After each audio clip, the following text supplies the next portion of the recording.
2025-26 वर्षाच्या पुरवणी मागण्यांवर चर्चा करण्याची मला संधी दिल्याबद्दल अध्यक्ष महोदय, अन्न व नागरी पुरवठा विभाग, बाब क्रमांक 91, पान क्रमांक 67। अध्यक्ष महोदय, मी आज राज्यातील अन्न नागरी पुरवठा ग्राहक संरक्षण विभागाच्या कार्यपद्धतीकडे सरकारचे लक्ष वेधू इच्छितो। हा विभाग विशेषतः आपले गरीब असेल, शेतकरी असेल, कामगार असेल या वर्गाशी अतिशय निगडित आहे, परंतु दुर्दैवाने या विभागाकडे मोठ्या अडचणींना या विभागाला सामोरे जावे लागते। अध्यक्ष महोदय, राज्यातील आर्थिक ताणामुळे अनेक अन्न वितरण योजना मर्यादित करण्यात आल्या, स्थगित ठेवण्यात आल्यात। स्वस्त धान्य तसेच विशेष सण किट योजनेवर परिणाम झाल्याने लाखो गरीब कुटुंबाचे संरक्षण यामुळे कमी झाले। अध्यक्ष महोदय, शेतकऱ्याच्या उत्पादन खरेदीवर देयके वेळेवर मिळत नाही। धान्य व इतर पिकाच्या खरेदी प्रक्रियेत विलंब झाल्यामुळे शेतकऱ्यांमध्ये असंतोष वाढत आहे। यामुळे बाजारातील दर अस्थिर होतात आणि पुरवठा साखळीवर त्याचा परिणाम होतोय। अध्यक्ष महोदय, सार्वजनिक वितरण प्रणालीमध्ये अपात्र लाभार्थी, बनावट रेशन कार्ड वितरणातील अनियमितता यासारख्या समस्या अजूनही कायम आहेत। पारदर्शकता वाढवण्यासाठी तंत्रज्ञानाचा वापर व कठोर पडताळणी होणं अध्यक्ष महोदय गरजेचं आहे। अध्यक्ष महोदय, साठवणूक व वाहतूक व्यवस्थेतील त्रुटीमुळे अन्नधान्याचे नुकसान होते। ग्रामीण भागात पुरेशा गोदामाची कमतरता यामुळे सरकारी खर्च वाढतोय, लाभार्थ्यांपर्यंत धान्य उशिरा जाते।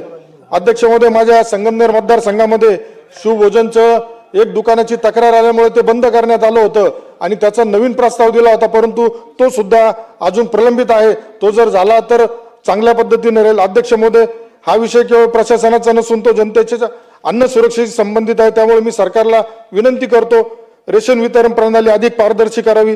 40% कर्मचारी अधिकारी कमतरता आहे, ते रिक्त पदे तत्काळ भरावे। रेशन कार्ड मध्ये नाव कमी करणे, जास्त करणे, पत्ता बदलणे या प्रक्रिया अतिशय संत गतीने सुरू आहेत, त्या प्रभावीपणे राबवा अशी मी विनंती करेल। अध्यक्ष महोदय, सार्वजनिक आरोग्य विभाग, पृष्ठ क्रमांक 91, बाब क्रमांक 126। आरोग्याचा तसं बघितला तर प्रत्येकाचा हा मूलभूत हक्क सुद्धा आहे, अधिकार सुद्धा आहे।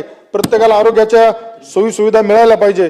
माझ्या संगमनेर तालुक्यातील उपजिल्हा रुग्णालय गुलेवाडी याचं श्रेणीवर्धन, चन्नापुरी, धांदरफळ, खुर्द, तळेगाव दिघे येथील प्राथमिक आरोग्य केंद्र ग्रामीण रुग्णालय मंजूर करणे, तसेच कॉटेज हॉस्पिटल ग्रामीण रुग्णालय येथे 100 खाटांचं रुग्णालय मंजूर करणे इत्यादी बाबी प्रलंबित आहे।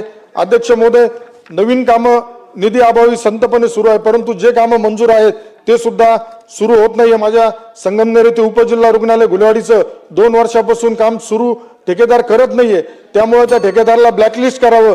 तसेच अध्यक्ष महोदय, अतिशय गंभीर विषय आरोग्याचा, डायलिसिस सुविधा जी दिली जाते त्यासाठी जे रुग्ण आहेत ते ब्लड बँकेतून रक्त घेत असतात, परंतु त्या रक्तामध्ये माझ्या मतदारसंघात काही असे सापडले का त्यांना HIV बाधित रक्त दिल्या गेल्यामुळं त्या डायलिसिस करताना त्यांना अडचण निर्माण झाली आहे, तर त्याची सुद्धा कठोर चौकशी करून कारवाई होणं अध्यक्ष महोदय यामध्ये गरजेचं आहे। धन्यवाद आपण मला बोलण्याची संधी दिल्याबद्दल।